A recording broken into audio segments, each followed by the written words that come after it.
This is Daily Blast Live. We're talking about what you're talking about. You all ready for this?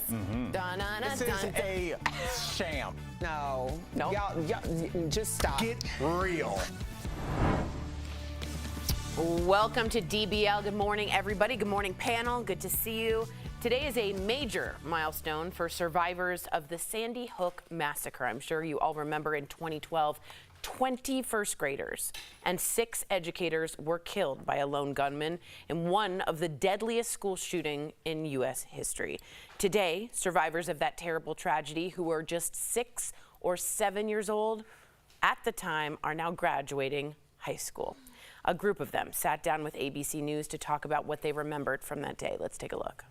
We heard our principal, and she told us, kids, go hide into your safe spots. And then we heard, a popping sound, and then the phone, kind of went off. You actually heard the gunshots? Mm-hmm. Mm-hmm. Being at the front of the classroom, and he came in and stood right next to me, and I watched all my friends drop, and one of the victims did not make it. He told me and a couple other people to run, and we did. We ran out of the classroom, out of the school, and on the way we saw bodies in the hallways and doors blown off the hinges, and we just ran and ran and ran out of the school, out of the parking lot. How haunting. He told you to run. With gun violence now the leading cause of death for children, and with more school shootings happening each year, a lot of these survivors have become advocates now campaigning to stop gun violence. They're also talking about the lack of action since then. Let's take a look at that. It should never have happened to us. This should never have happened to them. I just think people in power, or people that have the power to make change, should do it instead of the 17, 18-year-olds trying to do their work for them. I really thought Sandy Hook would shock people and wake everybody up. But, it just keeps happening over and over and over again. As unfortunate as it is, it's going to happen to someone else, and it's going to keep happening to someone else until people like us have to make the change. I mean, the tragedy never ends. The friends, family who were lost that day, the smiling faces that should be filling the seats in your classroom, the parents who should be able to watch their kids graduate, get married, the kids when they'll be able to hug their parents again, it's never over. Wow. So what do we all think of what these kids went through and how it shaped them? I thought it was the most haunting, Erica, when she said, I saw bodies drop. The bodies drop with zero affect on her face. That's what happens, and if you don't know, in trauma, you go a little flat in order to survive. What do you think of all this? That is crazy. I mean, it's unbelievable to think that these kids are now graduating high school. Yeah. But I think there's a group of people who anticipated their graduation day. I think there's a group of people who have been very clear with legislation and lobbying in order to combat the very real advocacy that is coming for us with these children who are first one-time survivors, some of them two-time survivors of school shootings or concerts. So anytime I hear the pushback and all of the lobbying concerning the lack of gun reform, they're waiting for these kids, because these kids are adults now, and they are going to be able to be the catalyst of change. This hasn't only affected their lives, it has cultivated everything about their lives. So when you're hearing people or these kids talking about going into therapy or going into politics, this is the reaction. And it's good. I hope to God it is a strong one and is the catalyst for change, but this should not be their responsibility, because we've just been chilling ever since this happened. Agreed. To me, I call it the school shooting generation of Congress. They will come in and be the first generation that heard gunshots themselves. Parkland students like that. David Hogg, he will be in politics because he almost died along with his friends who did. Jeff, what do you think about all this? That's a great point, because a lot of people are just touting some of these movements now that have nothing to do with it. And when these people do get into office, people are going to listen. Heck yeah. Right? And it's coming. So that's a great point. I'm glad they showed this, because it's an epidemic that children are dealing with. And as an older generation now, we look back and say, why are they so crazy or weak or whatever's going on? This is something they had to deal with for a decade plus. Almost 2 decades now. And my kids are 7 and 5, so it's something that hits close to home. I don't want my kids growing up like that. I had looking back at my childhood, it was carefree, idyllic. Yeah. You know, I didn't deal with any of this. So now when I look back at that generation, even I don't process all that, what they're going through. We as a country just kind of sweep this epidemic under the rug as if it'll just go away with no reform. Yeah. Well, I think Erica's right. I think now's a time of reckoning when these people are coming into their own. Again, it's still going to be some more years, but we have to face this problem head on instead of sweeping it under the rug. There will be a school shooting president, too. There will be one at that point. I have to say, Steph, U.S. makes up less than about 5% of the global population. We have experienced 31% of the global public mass shootings. We are at U.S. gun homicide rates 26 times that of other high-income countries. You don't have this issue. No, we had one school shooting. And then they did something about it. That was it. One and done. That's it was in Scotland, and upon that moment, everyone that had a weapon handed it in, unless you was a farmer or you needed it for working for some reason. Anyone else, there is no guns on the street. Our police don't carry guns. Wow. So, I mean, and that's not to say England's perfect. There are lots of other issues, but I mean, that's an example of a community and a country coming together for what's best for the masses, not for the individual person and whatever they personally believe in. Other countries have figured this out. Tried something. Right. They've at least tried something. Wasn't even tried. You look across all of Europe and this is not an issue. Japan and Asia. Japan it's with not the bullets, you know, like just try something. I don't care if it's harsher repercussions. Do something. Yeah, I know. Stop ignoring these kids because they are the future, like Erica said. Absolutely. And I got to be honest with you, there's a famous meme that says we all knew nothing was happening with gun control when after 6-year-olds died, we did nothing. Coming up on DBL, Kevin Spacey, breaks down during an interview with Piers Morgan while revealing the shocking extent of his debt. Does he deserve a comeback? Cobby. And we're talking with celebrity chef Jeffrey Zakarian. He's sharing his idea for the perfect Father's Day. Hello.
All right, we got to talk about this. Welcome back to DBL. This happened. Kevin Spacey sat down for his first interview in years.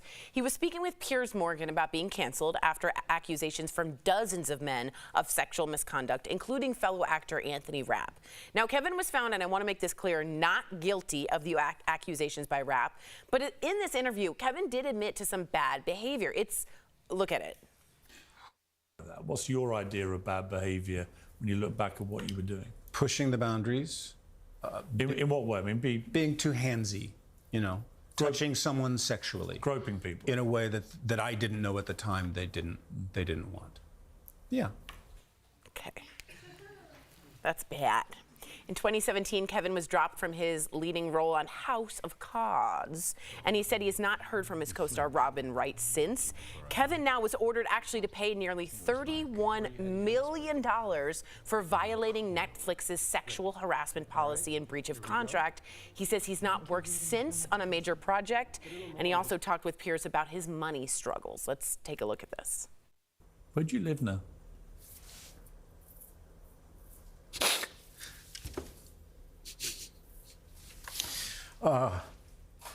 Well, it's funny you asked that question, because this week, where I have been living in Baltimore, is being foreclosed on. My house is being sold at auction because I can't pay the bills that I owe. Are you facing bankruptcy?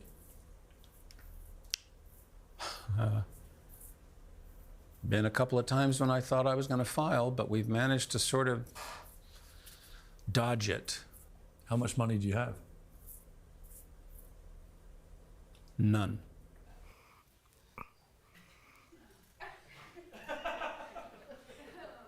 What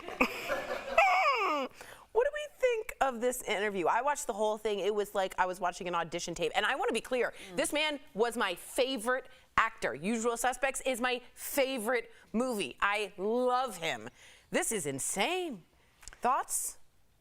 Faces? It was wild. Reactions? When I watched that, I was like, this is just insane. He even brought up your king. This was the wildest thing, although, okay, so he did live in London for quite a substantial amount of time. Yes, and he was did. working in the creative arts, of which King Charles now is heavily invested. Right. So I definitely can see how their paths have crossed. But he also did this weird thing about King Charles when peers asked him, I don't know what this is about. Watch this weird, I don't even know what to call it.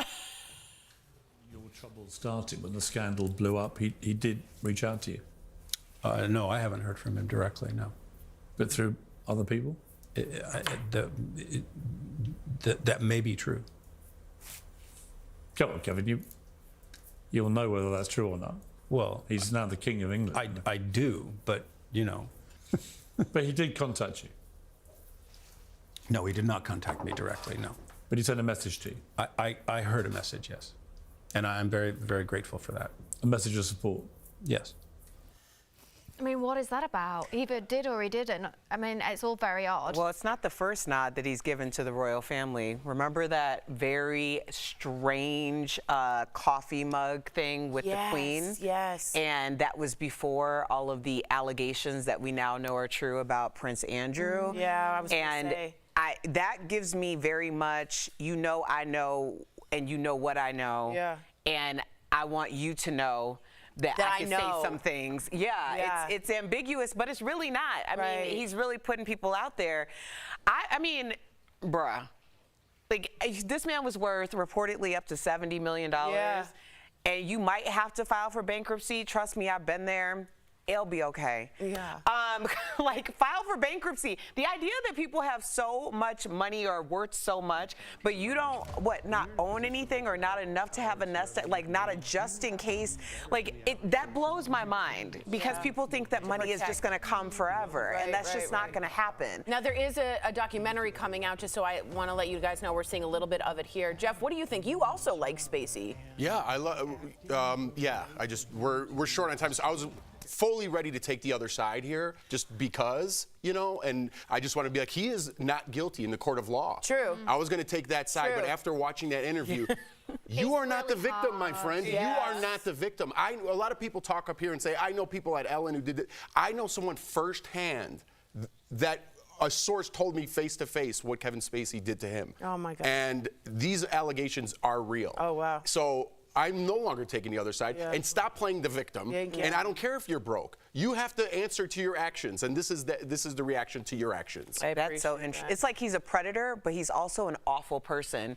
Because even Diddy still has defenders right now. We saw with our own eyes what he did to that girl. Yeah, we did. Woman. Wow. We'll be right back. Wow.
Welcome back. Father's Day is this weekend, and we know it takes a back seat to some other holidays. Am I right? Got nothing, exactly. Earlier, we caught up with celebrity chef Jeffrey Zakarian to talk about his idea of a perfect Father's Day. Check it out. Please welcome to DBL Jeffrey Zakarian. Chef. Hi, everybody. Hi. Chef, good to see you again. So good to see you. So Father's Day is coming up. We're going to jump right in. How do you like to celebrate? For me, I'm a crab leg and reposado tequila guy. A little bit of a chef, but I spell my name with a J. I'm not at the G level yet. Oh, you know? You're not. I'm not going to hold that against you. I'm very much I've been doing the same thing since I've had children, and maybe even before kids. I want to play a round of golf with my friends. I want to have as many Cuban cigars as I can. And I would love to have just a very simple dinner outside that is all ready when I'm ready. So I don't need any gifts. I just want a day of leisure. Yes. Preferably my family cooks for me, and I just like to be outside and golfing with friends. Sounds like you. I mean, that's exactly me. Two Jeffs, one at a better level with the G in front. But in your opinion, is there something every father should do on Father's Day? You just described the perfect Father's Day for me. I think that what happens is the Father's Day is it's great to be about the dad, but every father wants to be with their kids on Father's Day. So a portion of that day must be with your children, and a portion of that day, nobody, just you and your friends. Did we just become best friends? Yeah, there you go. Yes. You did. I think you did. And happy Father's Day. So let's talk about the pantry, because my pantry is like, it's not my friend. One thing you like to tell people is that they should completely clean out their pantry and start fresh. Why is this a good idea?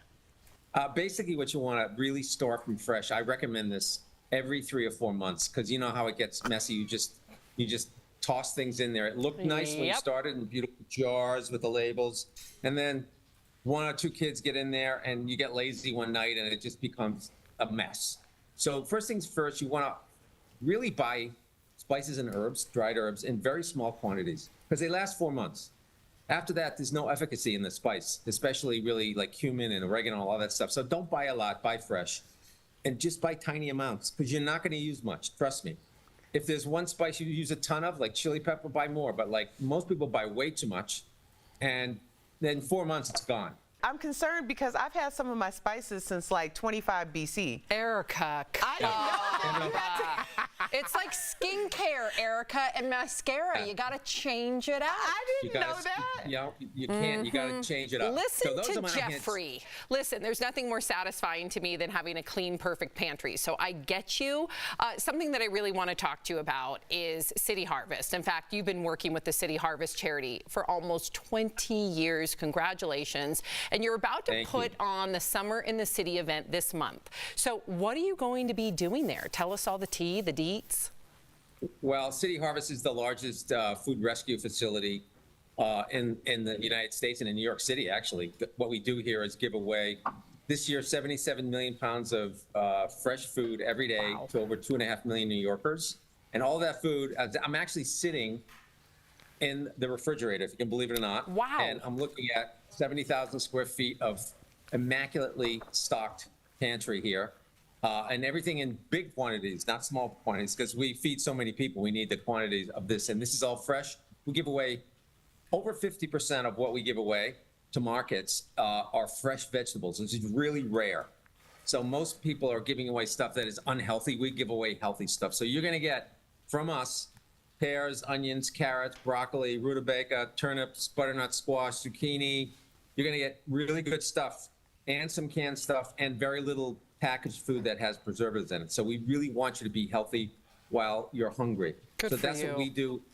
And June 12th is down at the pier, we have this incredible, our summer party. Today, so we're going to mention it this year. It's going to be called the Riviera. So South of France Riviera, real fun. Tickets are still available, cityharvest.org.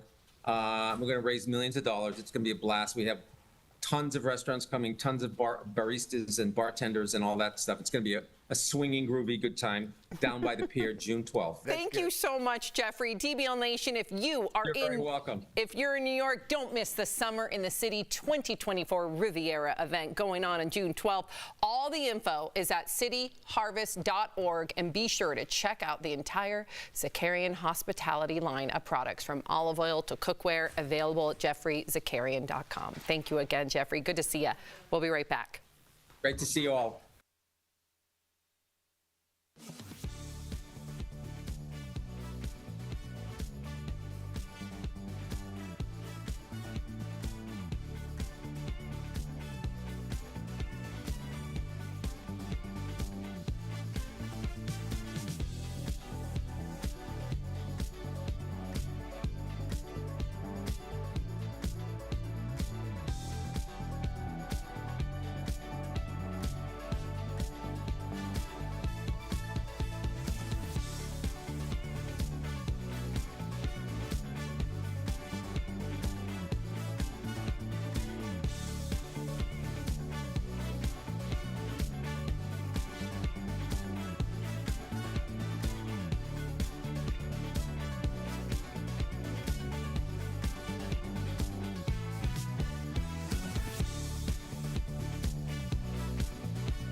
The Caribbean is calling you. This June, we're celebrating Caribbean Heritage Month with Sandals by giving away 2 all-inclusive vacations to any Sandals resort of your choice. Watch DBL every day for a word of the day. Then enter at dailyglasslab.com/sandals for your chance to win a 4-day, 3-night escape for 2. The winner will be announced on DBL June 26.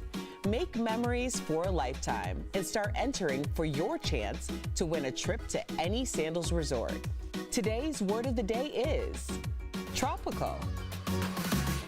Welcome back. Have you ever been denied an insurance claim for a medical service you really needed? Well, you're not alone. The Department of Labor estimates that 1 in 7 claims are denied. Patient advocates say that if you are denied, you can fight back. The key to success is to create a record that shows why your doctor says you need this procedure. What do you think? Should we have to fight these claims, or should the doctor's office do this? I mean, I think we all agree. I mean, this is ridiculous. We do need more medical advocacy, and the people who need it the most get it the least. Absolutely right. So, I mean, when we talk about reform, medical should be at the top of that list. I absolutely hope someone finally runs on that platform. I hope that becomes some kind of policy we fight for as well. If you do have medical needs or bills that need to be better, benefits can help. Many Americans already on Medicare may not have a plan with all the benefits accessible to them, so reach out to Medicare Advantage advisors today. The benefits review is totally free. Just call 1-800-964-0416. I have to call insurance today, and I'm having so much anxiety. Like, just looking at you all, I'm like, I don't wanna. No, I'm with you. I don't wanna. I'm with you. I don't think anyone ever wants to I don't wanna, Yeah, Michael Dean was calling the IRS for taxes, and he's on hold. And I'm like, Lord. I can't even. Sorry, Michael, I didn't mean to blow you up. All right, we'll see you tomorrow. I gotta get something. Okay.